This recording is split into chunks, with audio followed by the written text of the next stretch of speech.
Joe's gonna kill you. Joe's gonna kill you.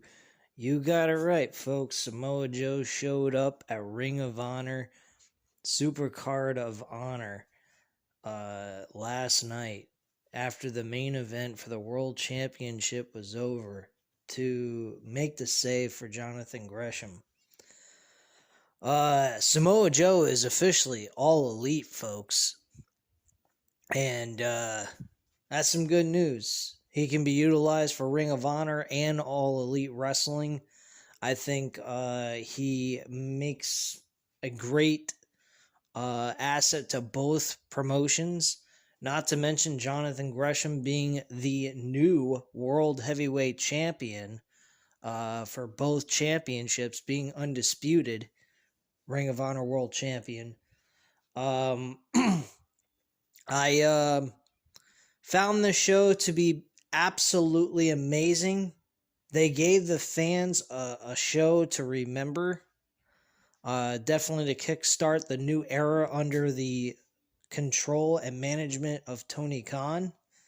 And I'm very happy what Tony Khan did last night. Apologize that I didn't actually do this right after the show was over. I didn't get a chance to watch it live. When I got to it, I was watching the Mercedes Martinez Wallow match, and I watched two other matches after that, the tag team championships, which that fucking tag team championship match might as well could have been the main event as well. FTR and the Briscoes killed it. Unbelievable tag team wrestling. I'd have to say that Ring of Honor has the greatest tag team wrestling in the world of professional wrestling, man. I don't think there's a better tag team foundation in any promotion but Ring of Honor. Ring of Honor really made tag team wrestling entertaining.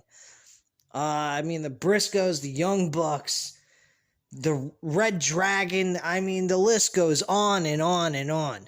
There's no company that's produced better tag team wrestling than Ring of Honor, and last night showed it. I mean, FTR and the Briscoes destroyed each other.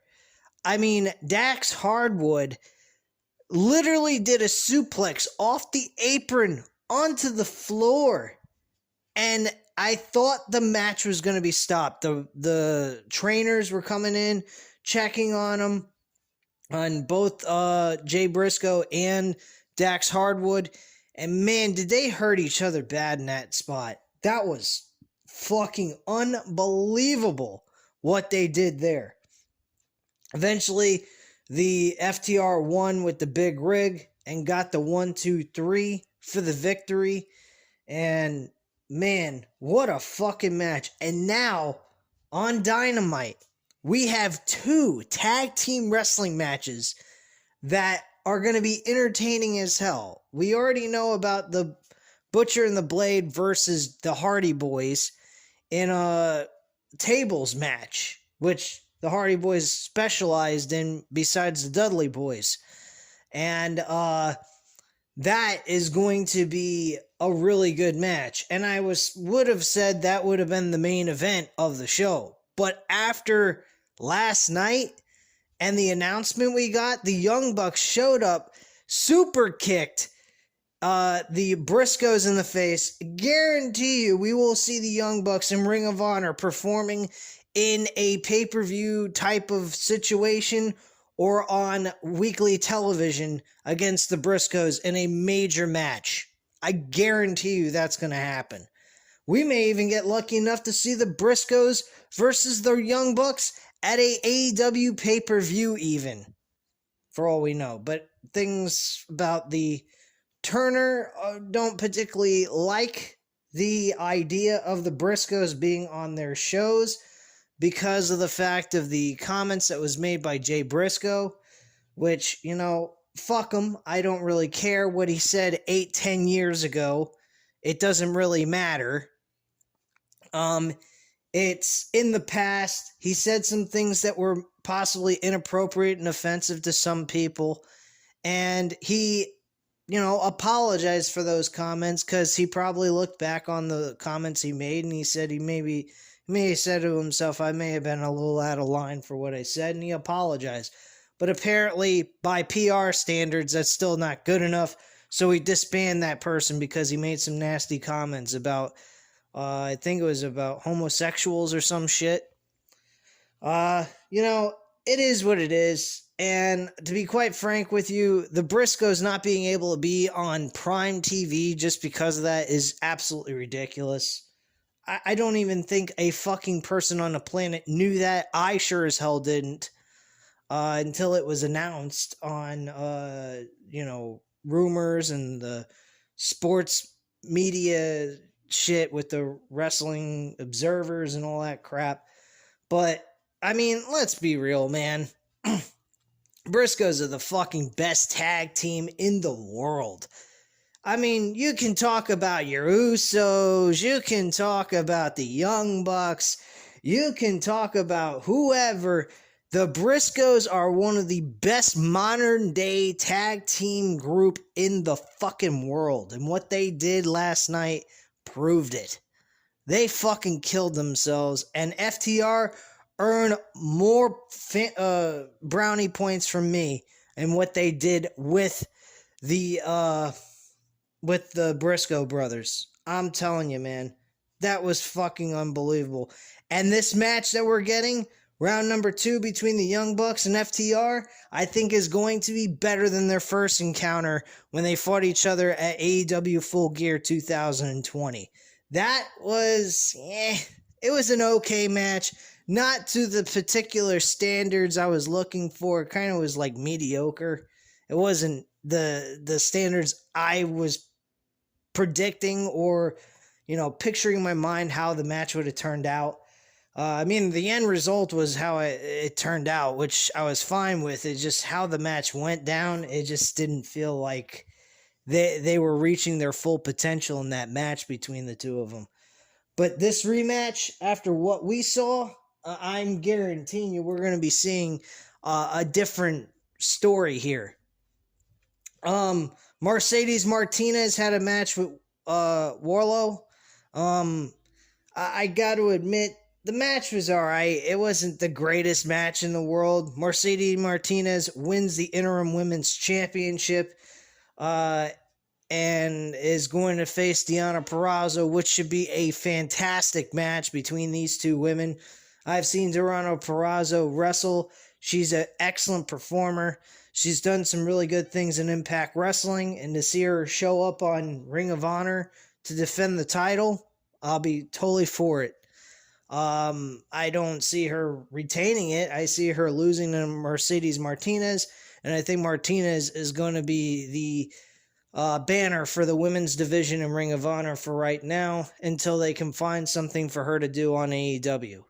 So at this point, she's in a good spot where she is at this time. I think Ring of Honor is the better place for her because that women's division,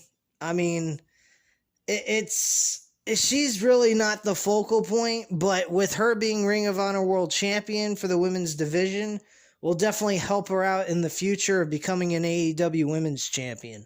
So keep an eye out for Mercedes Martinez. I think she is definitely going to be a future AEW Women's Champion. But for right now, she's better off in Ring of Honor. She won't get lost in the shuffle. She won't be looked down upon. Ring of Honor will definitely boost her up in the level that she needs to be at so that she'll be, more perceived as a upper level women's performer in the women's division for AEW. I really believe she'll benefit from this move anyway.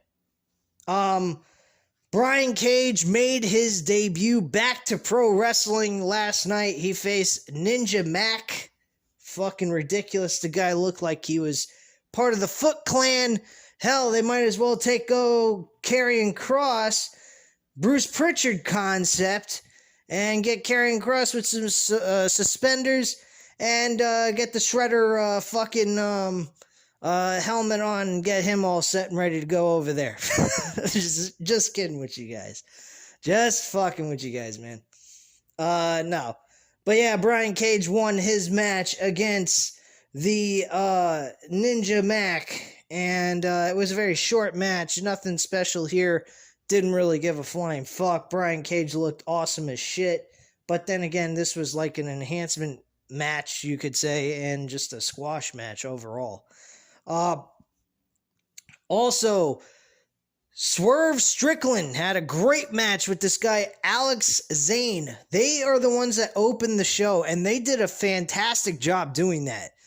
I got to admit, they might want to consider bringing in a Cruiserweight Championship, possibly, because these two guys, man, I would love to see them go at it again. These two guys did a great job. I mean, I will admit, though, some of the moves they did in this match, I was sounding a little like Vince McMahon in a way. Not to scare you guys in any sense, but some of the moves they did, like the Hurricanrana off the top rope, or not off the top rope, but on the apron, doing a backwards Hurricanrana on Swerve Strickland. I thought Swerve Strickland broke his fucking neck.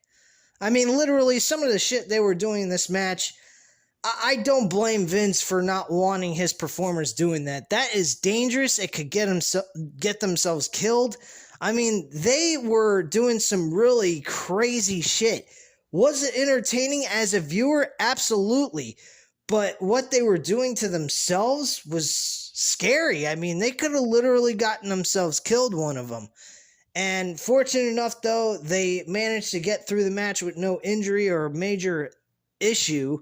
And we got to see Swerve Strickland win this match in great fashion.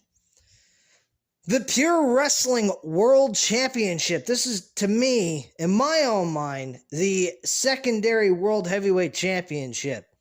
This concept I've talked about many times on this channel. I've brought this up in some of the reviews I've done, and I think the concept behind this is absolutely fantastic. I will say this. Maybe they ought to think about getting rid of the 3 rope break rule and just have no rope breaks at all from beginning to end. It makes things a little bit easier, a little less, confusing on keeping up who got what. But, I mean, I'm fine with it still being intact with that concept, with the 3 rope breaks that you get for the entire match. But I think it'd even make it more challenging if they had no breaks, no rope breaks at all. That's just my thought on that. Another idea they could bring into their show is pure wrestling rules in an Iron Man match. I would love to see that. I think that would be definitely different. No one's ever witnessed something like that before. And just mixing the two concepts together in one match would tell a great story, I think. And I think a lot of people would be entertained by that. But yeah, Josh Woods went ahead and faced Wheeler Yuta. I was a bit surprised Wheeler Yuta won the championship. I thought Josh Woods had the win here with no problem. But unfortunately, Josh Woods ends up losing the match with Wheeler Yuta doing a very smart pinfall that was definitely something I'm not used to seeing. He actually went ahead and managed to trap both shoulders to the mat with his legs, and then also pulled down on one of his own legs, on Josh Woods' legs, to prevent him from actually getting any momentum to getting out of the bizarre pinfall that I saw. I don't even know what the fuck I could call that pinfall anyway. But man, did it look good. It was a good way to end the match, and it was unexpected as well.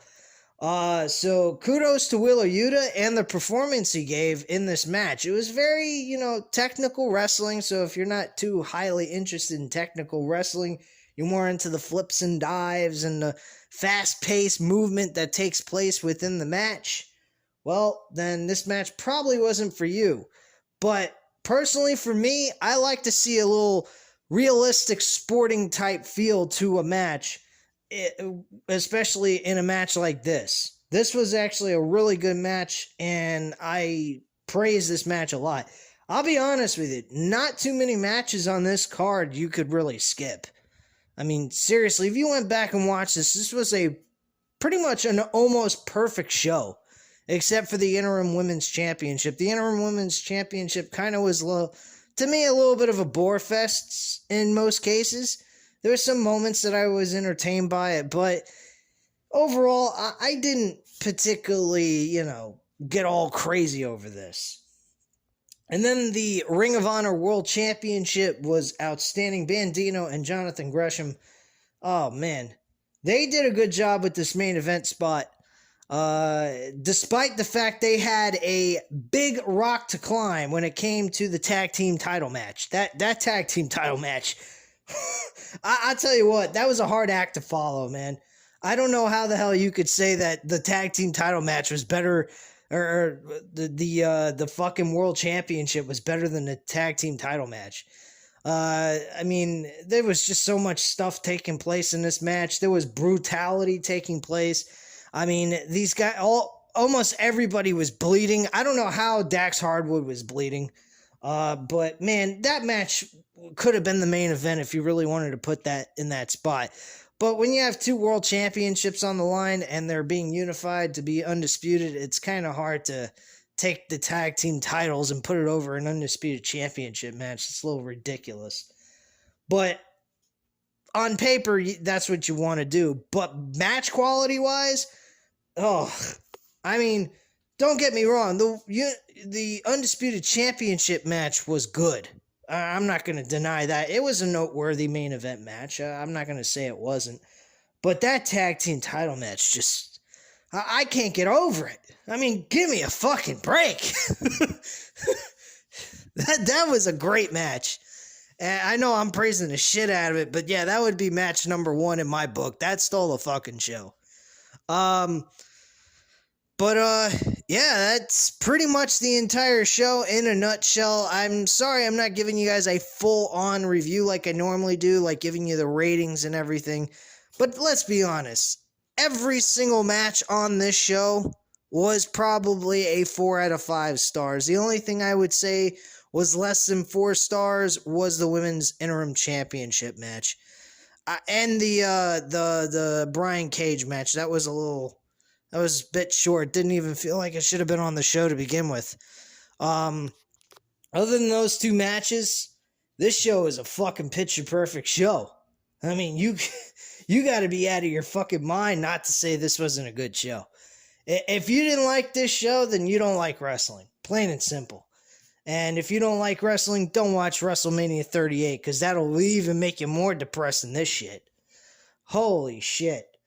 That's the only thing I can say, really, watching this show. This was a holy shit type of show. This was a great fucking event.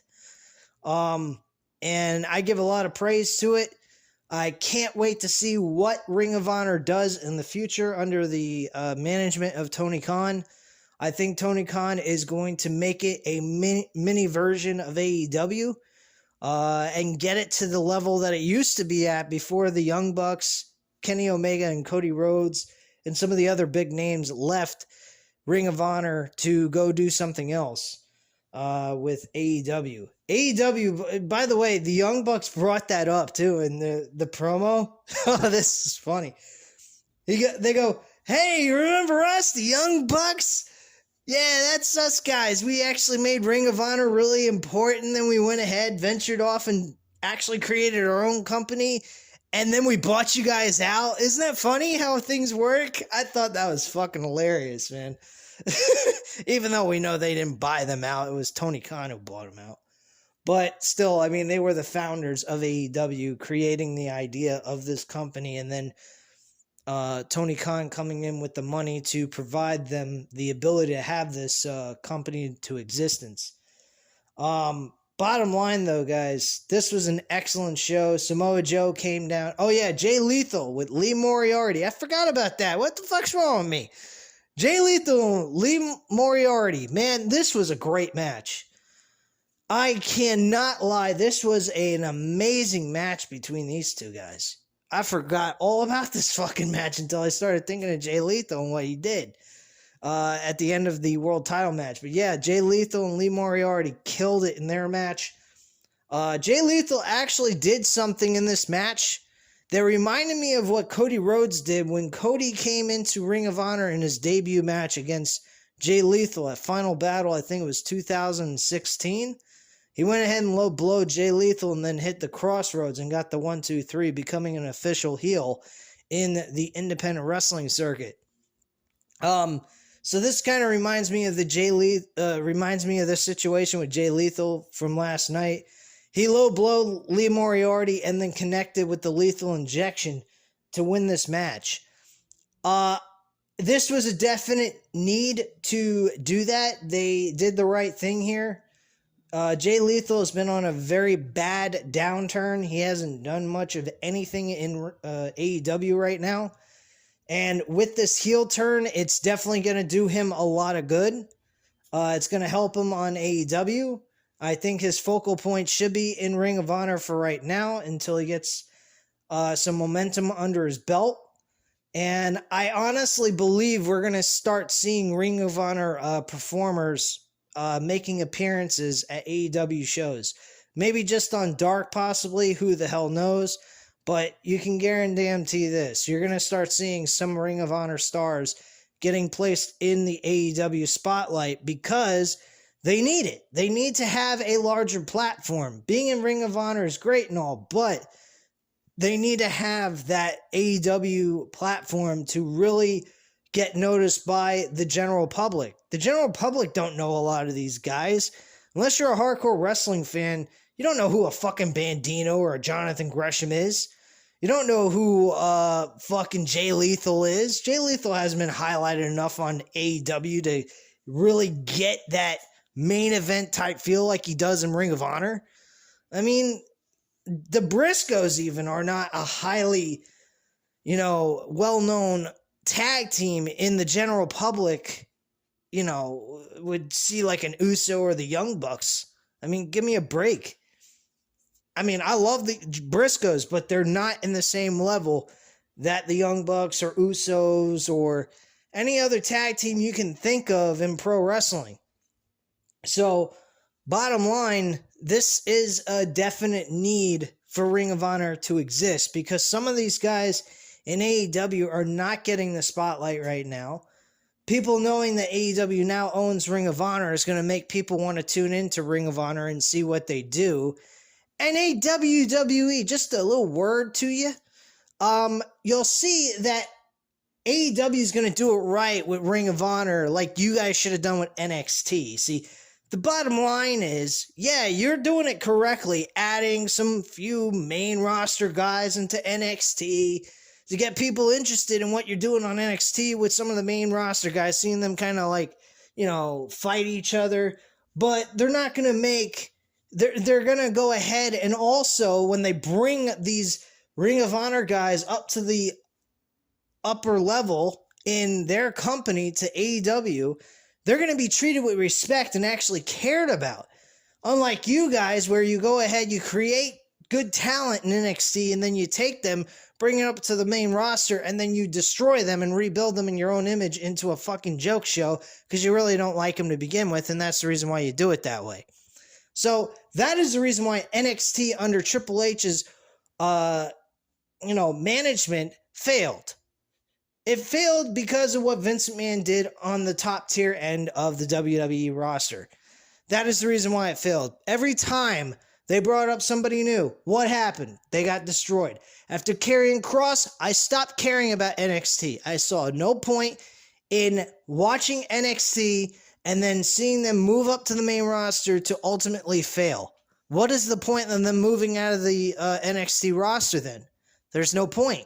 But then again, they're also not being highlighted at a WrestleMania event, which is super important. Not that it really matters, especially after tonight, which, by the way, is going to be live here on the channel, so don't miss out. I'll have it a notification for you guys so that you'll be aware on the channel. You'll be able to see that and be able to catch me live. So I will be here live chatting along with you guys and going over the entire match card for night 1 and tomorrow for night 2. So both shows will be live.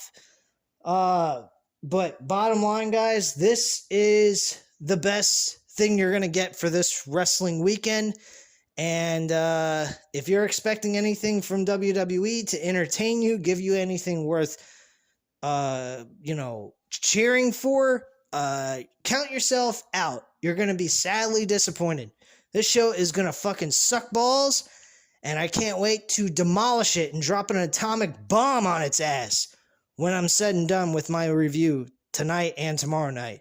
So anyway, guys, at this time, you know what to do. Hit the like button if you like this video. Hit the subscribe button if you're not already subscribed to the channel. And leave a comment down below. I'll definitely get back to you on that. And apologize, I kind of choked on my own saliva there. But leave a comment down below. I'll definitely get back to you on that. And I thank you guys very much for watching. Have a great night, guys. Bye.